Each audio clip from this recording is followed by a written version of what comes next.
Hello, hello, you beautiful people. I'm Aways, and this is Binge. Hopefully, you all are doing well. Today, we are talking about a show that comes from a legacy of one of the most popular TV shows, Sex and the City. Expectations are quite high. But personally, for me, yes, Sarah Jessica Parker was a fashion icon, but I've never seen or even vibed with Sex and the City. It always came across as like the more high gloss TV show. Don't come at me. I know. Younger, if I dare may say, goes far beyond the glossy realms into a much more human space. A seemingly fluffy, but not so fluffy show, I have to admit.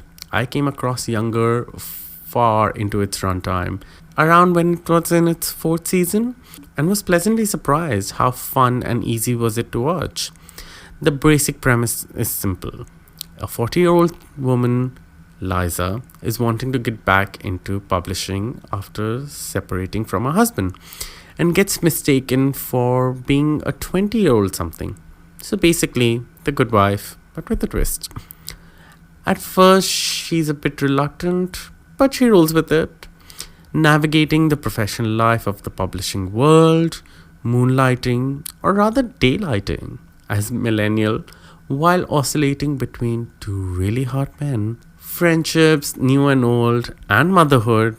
Liza is running amongst them all. Sutton Foster playing Liza, acting her age while pretending to be a late 20-year-old, she makes it all believable.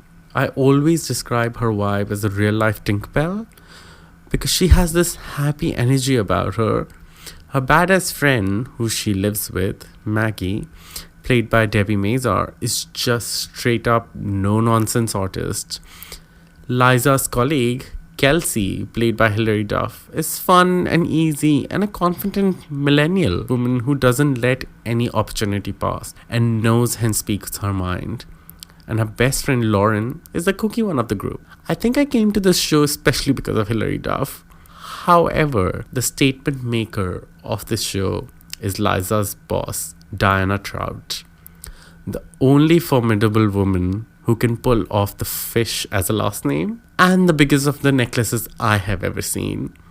The woman is stoic, but still lets the guard down once in a while. She is Liza's age and has made all the sacrifices to reach where she is.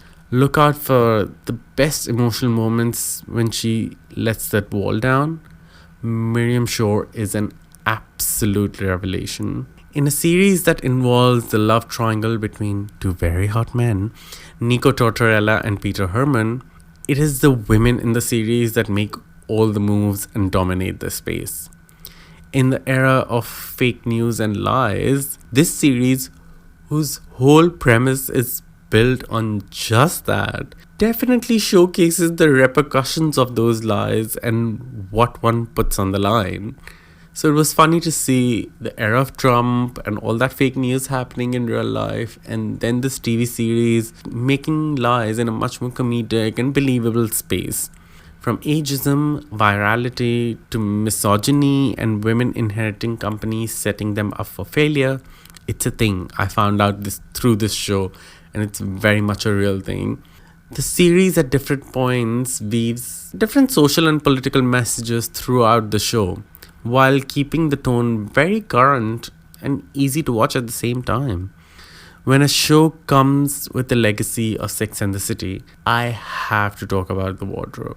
While wardrobe is in your face in Sex and the City, and you noticeably notice it before the women wearing it, and no shade to the Sex and the City becoming the cultural phenomena that it is, especially in terms of fashion, here it tends to be the opposite. Because the characters here exist in a much more intimate and millennial spaces, the outfits seem much more appropriate and seamless to the characters or the characters themselves. Liza's wardrobe is just the balance between a millennial and a grown-up woman, from dressed-up occasions to her facade as trying to be 20s. Look out for her and Chelsea's coats. Hilary Duff's cow pattern coat in season 4 is just perfection. Youngest one in the younger cast, Molly Bernard as Lauren, pulls off kookiest looks and the oddest combinations with such perfections, and it just suits her millennial meets Gen Z character so well. So from futuristic looks to fashion forward ones, she just nails them. Maggie's wardrobe is mostly not just overalls that you would expect an artist to wear, but rather she's also a very, very fashionable moon who I quote, "This hair took an R and I don't flip it from anyone." She's that self-assured. Diana Trout, as I mentioned before, has the biggest and the best necklaces. The best flower one comes at her most vulnerable moment that I've seen on screen. And it is just one to be savored.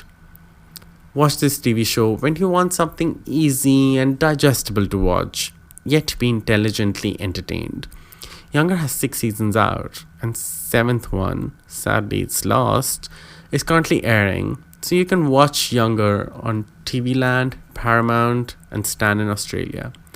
Also, there is a news that they are developing Kelsey, which is Hilary Duff's spin-off from the series. We'll see how that goes. Keep sending in those recommendations.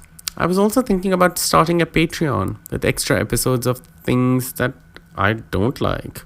A place where all the claws come out. What do you guys think? Send in your thoughts at bingeboxpodcast@gmail.com. Also, follow us on Insta at bingeboxpodcast. Don't forget to subscribe to this podcast wherever you are listening. See you next week. Ciao.